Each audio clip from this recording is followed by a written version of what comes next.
In this video, we're going to be talking about Africa, and my guest Kuku is going to come on to share his experience with it. Thank you for having me. Yeah, anytime, man. Welcome to SGS Insights, where I create a variety of videos. We've got vlogs, we've got a talk show, we've got self-growth videos. Which one of my videos do you think you're about to watch? So, in Africa, it's definitely much different compared to America. Yeah. What were some major differences you noticed when you came here? Some major difference is probably definitely the people and the language was totally different because I was raised in two different countries before I moved there. So it was just the language and the people. And also like the climate as well. So in America, like there's public schools and like they're very good. Like in Africa, was it kind of similar? No, it wasn't it was different. I went to school in Egypt, and every time that you come to school, you just get beat up. And once I heard that I was moving to America, I stopped showing up at school because I was scared to get beat up. So like, people got beat up when they went to school a lot. What else happened? I don't know. It was just it was just school. They didn't feed us no food, and you kind of had to bring your own. So if you didn't have, you had to watch other kids eat while you starving. That's rough. So there's definitely like a lot of poverty in Africa then. It was a lot, yeah. I mean, it just must not have been easy, like going to bed with no food, going to school, having to learn material, feeling hungry. No, it wasn't easy at all. It's just like every day, like, it was imagine what you're gonna eat, but you don't have it, you just imagine it.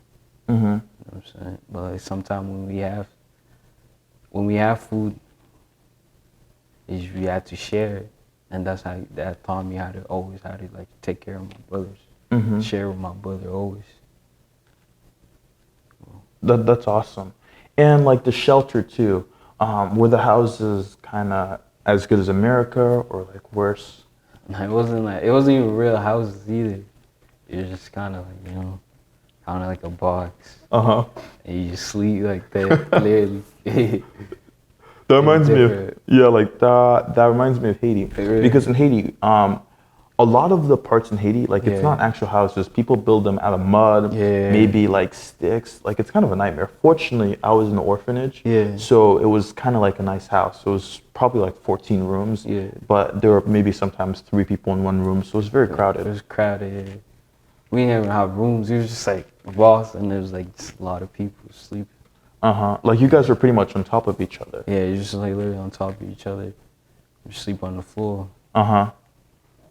Just one night we sleep on the floor, and the next night we just switch up.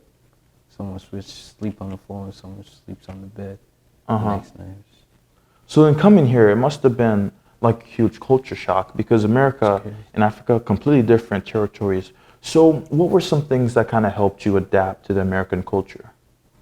Something that I was told, like when my mom heard the news, I was told that I was moving here. I couldn't believe it. So I was already excited. I was just like already imagining what people were gonna be like. So when I came here, I lost who I was. Because I was always like raised in the fast pace. So. What were some other factors that kind of made you forget who you were when you came to America? I don't know. The language definitely. The language. Yeah. The language definitely made me like forget, cause like I was kind of forgetting my own language after the time, but I have like my mom be teaching me at home, stuff like that. That's awesome. And also too, so in America, there's more opportunities, better schooling, more food. So did that play any part in you kind of forgetting who you were as well? Yeah, it played a whole huge part. Because like, I have it now. Then why do I gotta worry about what happened to me? So that's why I was forgetting. So then, in a sense, when you think back to the African days, does that kind of give you motivation in a sense? it motivated me a lot. It motivated me just, you know, want to be a whole different person, but have the same, you know, the same person inside. Or made me want to be a different person. Uh-huh.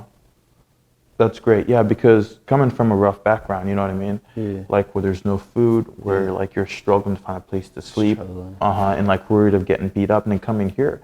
Yeah, and so if you use that as motivation, I can see how you could kind of excel in school, sports, and all those things. Yeah, definitely a huge part played on it. And that reminds me, because in Haiti, we kind of had a similar scenario. In your orphanage, the food was really not that good. It was kind of the same stuff. It was felt like almost prison food. But I was not picky, you know what I mean? Because food is food. So then when I come to America, I'm just not a picky eater, and it's because I realized that I was fortunate to get food in Haiti. Right? You just feel like I'm thankful for, you know, for what I have. Exactly. I didn't have this. You know what I'm saying? And there's definitely going to be a lot of people that perhaps coming from Africa, maybe like just different cultures, you know what I mean? Yeah. And it's going to be hard for them to adapt. So what are some things you'd kind of say to those people watching that would help them adapt to different cultures better? Man, you just make some friends. Those friends are always going to be with you. And you know, I made some great friends. My homies from Concord, my brothers. They welcomed me here. They're all my brothers. We had that connection, that African connection. And they helped me adapt here and welcome here, you know, and help me like learn the language. So like it's very good to really try and reach out to other people. And they, like the teachers too, like were they very helpful at all? Yeah, I had a teacher. She was kind of like my mom, but she was my tutor. She was my teacher. She was always there for me, like. So if you have a great teacher, stick with her. She'll do a lot for you. That's awesome, man, because that reminds me of my own story. So like when I came here like from Haiti, like second grade, and I had just this one teacher. She was very helpful. She was very patient with me, took the time to kind of teach me all the basic fundamentals. And without her, I'd probably be a lost guy, you know, because coming here, there's just so much you have to learn. Because kids in America, usually they kind of get taught a lot of the basic fundamentals. So if you're asking for something, say please, you know what I mean? Like there's ways to kind of hold your character. There's things to say in social settings that are appropriate, not appropriate. So like when you don't have that, like you almost need someone in the environment that can help teach you those things. You need that. And for you, it was like the teachers and friends. My teachers, my friends. That's really who it was. Cause like in Africa, I don't know. I was raised different. Like in Sudan, I was like raised a whole different. In Egypt, I was like raised. I don't know. In Egypt, that's who I forgot. Like I started forgetting who I was. Cause in Egypt too, it was kind of different. We kind of have what we didn't have. You know? Like you can. Like I have that imagination of me getting it, and like I get it, but like in Egypt, in Africa, and like Sudan, I had that imagination, but I didn't get it. So it's just kind of different. I don't know. So how did like coming from a different culture kind of shift your outlook on life? I don't know. It just made me like forget, like,